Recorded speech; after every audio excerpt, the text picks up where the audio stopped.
Clay, thank you so much for joining me today. Congratulations on Vacation Friends 2. Oh, thank you. So, Thank you. It feels good to be here. And I see a little blue sky here in Los Angeles, having survived the hurricane and the earthquake. it's crazy times right now with all these weather incidents happening. A good time also for a release like this, I guess, because a lot of us are going to be staying home. So why not have a laugh? Uh, Exactly.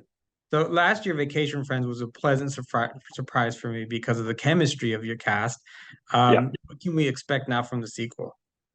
Well, that was the whole point of doing the sequel was that here were these two couples and the actors had such great chemistry. And what I really loved about the first one was that it was kind of about friendship, you know, Mhm. and it was an unusual friendship because it was about two people who meet each other, two couples who meet each other on vacation, and you kind of get too close too quickly. You sort of cross boundaries that you probably shouldn't. You overshare, and then what happens when that kind of echoes back or boomerangs back into your real life? Is that a good thing or a bad thing? And by the end, I think of the first one, you really felt like, oh, this is a really strong relationship between the four people. And I was just really interested as a director to see where that would go because I knew we had such good chemistry between the four of them. And sure enough, like the first day we walked on set, it was just, you could just feel it immediately. Yeah, it was great to see that, and I was really curious as well because once you're back to your real life, you're no longer on vacation. Where do those lines now cross again? Yeah, And it's it has to be personal things, work, right, family right. issues, drama. Exactly. Exactly. I wanted to see where this relationship between the two couples would go and evolve and go into unexpected places. In the first one, part of what drove it was you didn't quite know who Ron and Kyla were. When I first read the script, I was like, I kept waiting for that other shoe to drop. Are they con men? Are they, mentally ill? Are they drug dealers? Or what's the story? And then in the end, they just ended up being well-meaning disasters, and but you knew that. And so this time around, like even though it seems like everything's going to go wrong, and it does with them, it sort of always magically lands on its feet.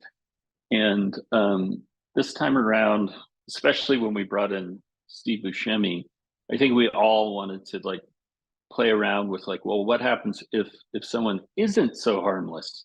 What would happen if you think, oh, it's just always going to turn out okay, but not with someone like the character that Steve Buscemi plays. And so Reese, and that's Kyla's father, who has just gotten out of jail the day before, and he shows up at the worst time possible. And so it was just fun. I wanted to see what happens when there were real stakes with these characters, like getting shot at and getting in trouble, and trouble they can't just laugh their way out of. So how tough is that to manage that? You have Marcus and Emily who are very well rounded. They're trying to make this big deal, and then you have kind of already the wild cards with good intentions that are Yep. Ron and Kyla. You're saying, but now you enter a third party and who like you're saying is the actual enemy, but you're not too sure because of Right. how we perceived Ron and Kyla before. How do you manage that on screen to make sure that it's well balanced? Well, it's hard. It's hard to direct a movie with six people on screen at all times. Everyone is different. Everyone has a different sort of approach, and everyone has different strengths. And so, but I just wanted to see where it would go because I wanted to watch Emily and Marcus sort of reassure themselves that come on, maybe they're just jumping to conclusions here. It can't be that bad. And then I wanted to see, where those relationships all went when it actually was that bad, maybe even worse than they thought. And in working with those actors, you're saying they're on screen all the time. This is the second time a lot of them are together. Do they offer notes? They offer like, hey, I think we should maybe do this, a little bit of that, or do they stick a lot to what you guys have written? It's all different. It's all different. They all everyone is really good at improvising, really good. They're all fantastic. And so each one of them has a different way of approaching it.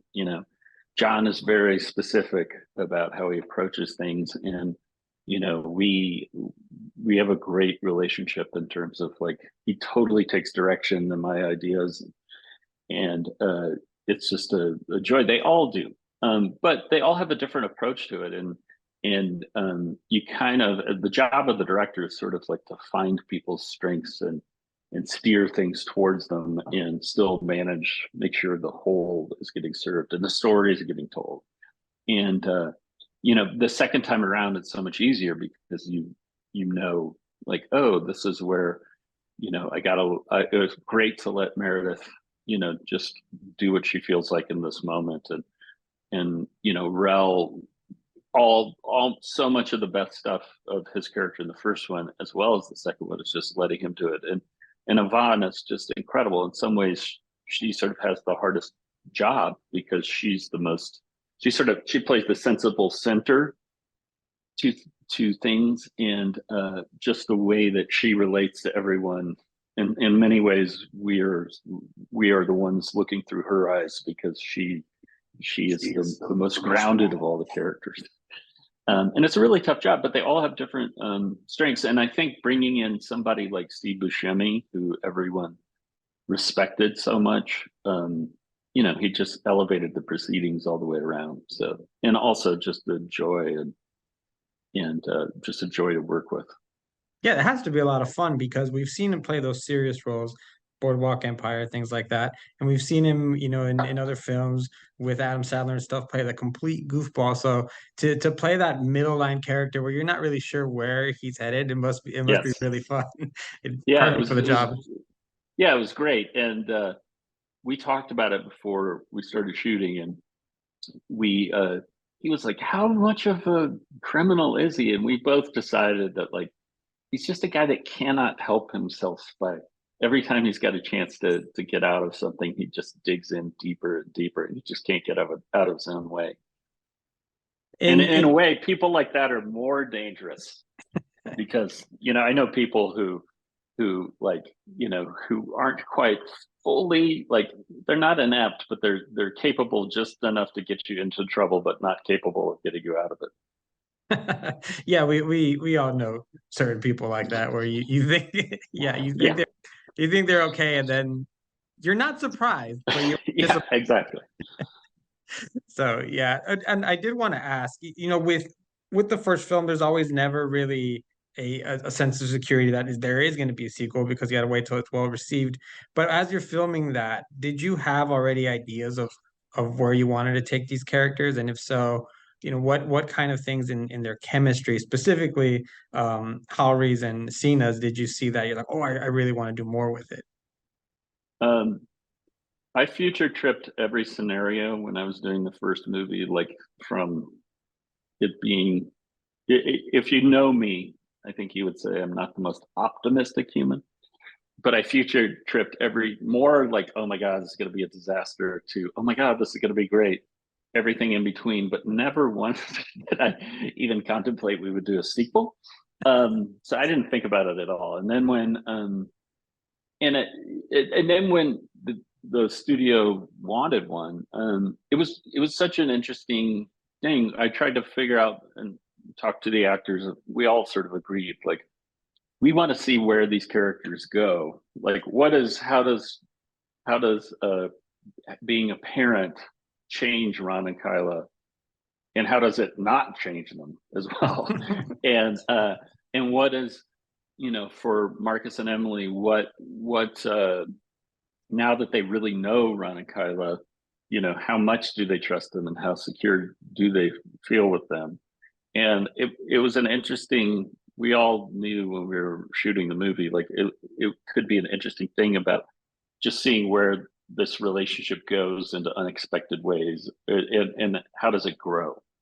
And so that's, and with a sequel, speaking generally, sometimes the sequel is just basically a remake of the first movie, and none of us wanted to do that.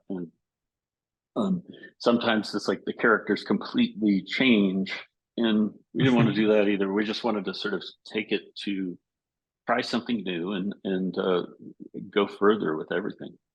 Yeah, I think the two couples are very, very lovable and in different ways relatable. So it's nice to Yeah, see them in different situations. I yeah, can see that trust that you're talking about because I mean, yes, it was a drinking game and everything. I love that scene, but he immediately knows that he can count on Ron to yes, take that for him and no reservations of and then Ron also has the know how to tell him, listen, I know this is important for you, but if I'm doing this, I'm doing yes, this. So yes, so yeah, you do see that that foundation already where they know yeah, each other, and that's great. yeah. And that's stuff you can do in a sequel. You know what I mean? That's where there are certain things you can do. You can only do in the sequel because you know each other and the character you know them and the characters know each other, and so you get to do little jokes like that. Clay, thank you so much for your time. I really Oh, appreciate it. thank you, Manny. And Vacation Friends too, a lot of fun, just like the first one. Just there's an expansion, and I know it's a little really soon to say something like this, but we hope to see another one, hopefully, Ah, maybe next thank August you. again. Yeah, maybe if you want to kill me, I'll try. I'll try. Sounds good. It was great to meet you virtually, All and right. we hope to talk again. Nice to meet you. Okay.